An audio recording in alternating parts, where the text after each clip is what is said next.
मैं मुनीश मल्होत्रा देश से फिर एक बार वादा करता हूँ, सच के लिए आईबीपी न्यूज की लड़ाई कभी कम नहीं होगी, ये चलती रहेगी जुर्म के खिलाफ,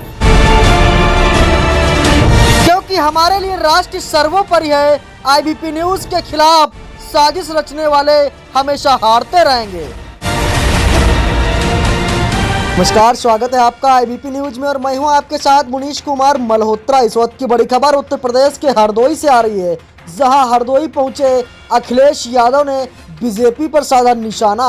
कहा योगी को कुर्सी छोड़ देनी चाहिए, शरीफ नहीं है। उन्होंने अपने और डिप्टी सीएम के मुकदमे वापस लिए हैं। आपको बता दें, ये बड़ी और अहम खबर आईबीपी न्यूज पर आप देख रहे हैं।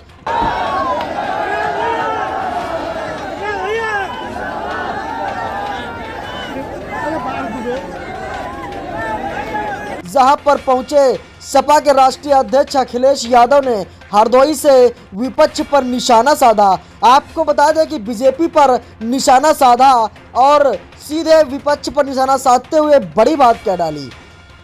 आपको बता दें कि हरदोई में एक कार्यक्रम में शिरकत करने पहुंचे समाजवादी पार्टी के सुप्रीमो और पूर्व मुख्यमंत्री अखिलेश यादव ने भारतीय जनता पार्टी पर जमकर निशाना साधा। साथ ही उन्होंने बजट पर भी सवाल उठाए और भारत के संविधान के अनुसार कानून न चलने की बात कही है। इसके अलावा उन्होंने योगी जी ने कहा है कि डबल इंजन की सरकार और नरेंद्र मोदी जी को धन्यवाद। इस पर क्या प्रतिक्रिया है आपकी?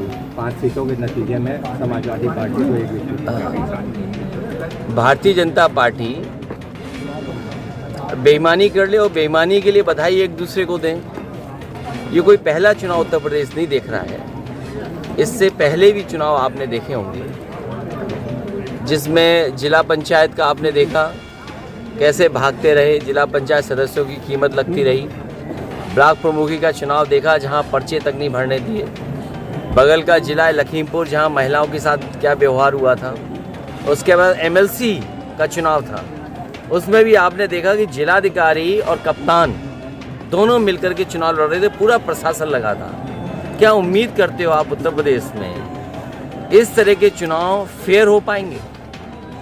हालांकि चुनाव जो हुए हैं और जो चुनाव का परिणाम आया है उसमें मुझे कुछ नहीं कहना। भारतीय जनता पार्टी की सरकार है, उसका काम करने का तरीका यही है कि जो मतदान अपनी इच्छा से देना चाहेगा वो भी नहीं डाल पाएगा। हालांकि मैं आज एक पारिवारिक कार्यक्रम में शामिल होने आया हूँ। पहले तो परिवार को मैं बधाई देता हूँ।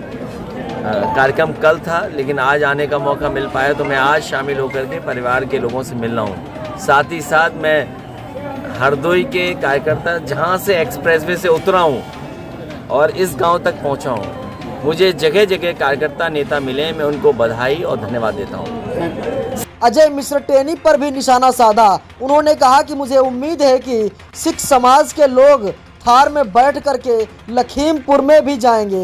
एक विवाह कार्यक्रम में शिरकत करने हरदोई पहुंचे पूर्व मुख्यमंत्री और सपा सुप्रीमो अखिलेश यादव ने अजय मिश्रा टेनी के मामले में सवाल उठाते हुए कहा कि मैं उम्मीद करता हूं कि सिख समाज के लोग थार में बैठ करके लखीमपुर में भी जाएंगे और बीजेपी के इशारों के काम करेंगे। बीजेपी के कार्यालय में थार लेकर पहुंचे और जो आईपीसी की किताब में और उनको लेकर के जाएं और पूछे उसके तहत बीजेपी के लोगों पर कार्रवाई हुई या नहीं। आपको बता दें, ये बड़ी खबर, जहां पर अखिलेश यादव ने बजट पर बोलते हुए कहा कि केंद्र सरकार ने बजट जारी किया है, क्या किसी के चेहरे पर खुशी नजर आ रही है? क्या ये जो गंगा एक्सप्रेसवे बन पाएगा कि नहीं बन पाएगा?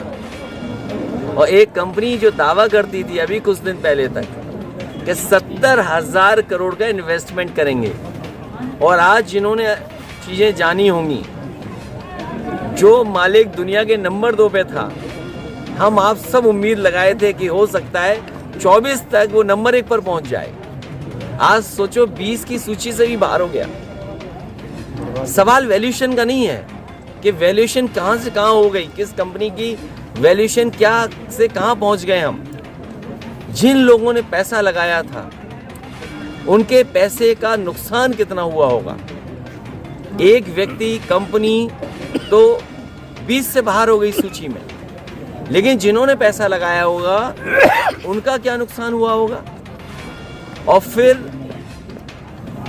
जो लोग ये दावा करते थे कि हम दुनिया में अर्थव्यवस्था को जाने कहाँ ले जा रहे हैं, हमारा किसान अगर मेहनत ना करे तो हमारी ये अर्थव्यवस्था खोखली है, और इतने बड़े व्यक्ति का नीचे आ जाना ये दर्शाता है कि भारतीय जनता पार्टी कितना जनता को धोखे में रखती है। नोटबंदी आपने देखा, धोखा था। जीएसटी धोखा।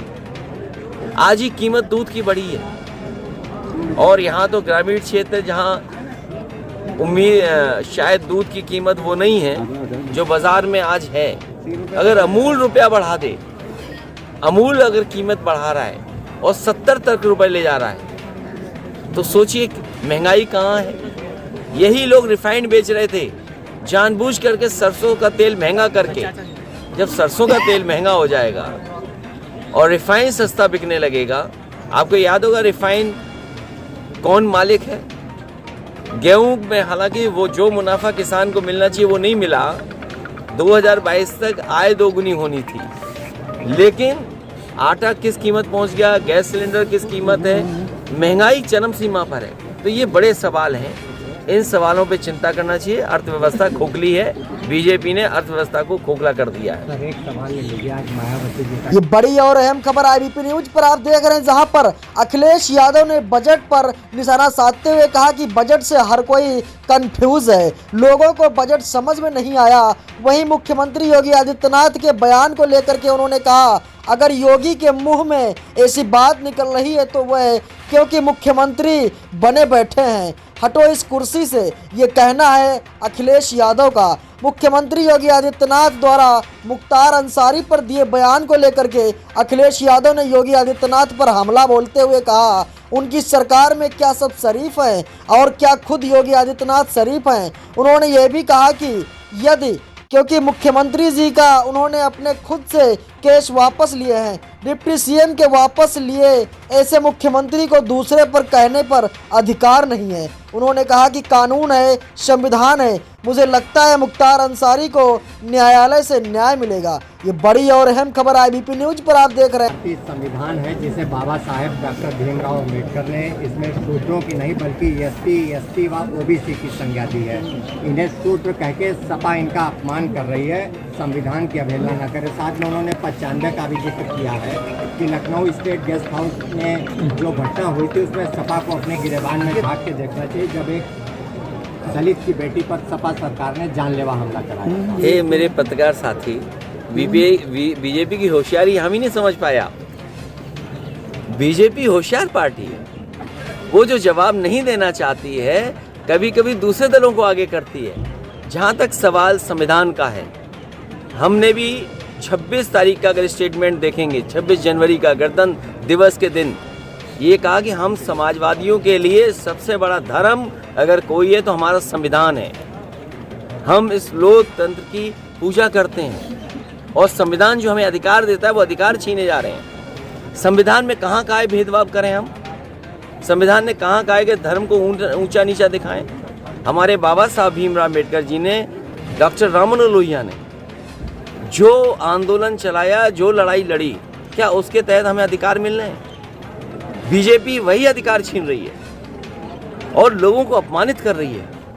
ये भारतीय जनता पार्टी के इशारे पे कई दल समय समय पर बाहर निकल करके आते हैं। सर, आजकल बाबाओं का बड़ा स्कोप चल रहा है। आज बाबा रामदेव का भी कल एक राजस्थान में बयान आया, उन्होंने कहा कि इस्लाम धर्म का मतलब है सिर्फ नमाज पढ़ना, मुसलमानों के लिए सिर्फ नमाज पढ़ना जरूरी, और नमाज पढ़ने के बाद कुछ भी करो सब जायज़ है, चाहे हिंदुओं की लड़की उठा लो, चाहे आतंकवादी।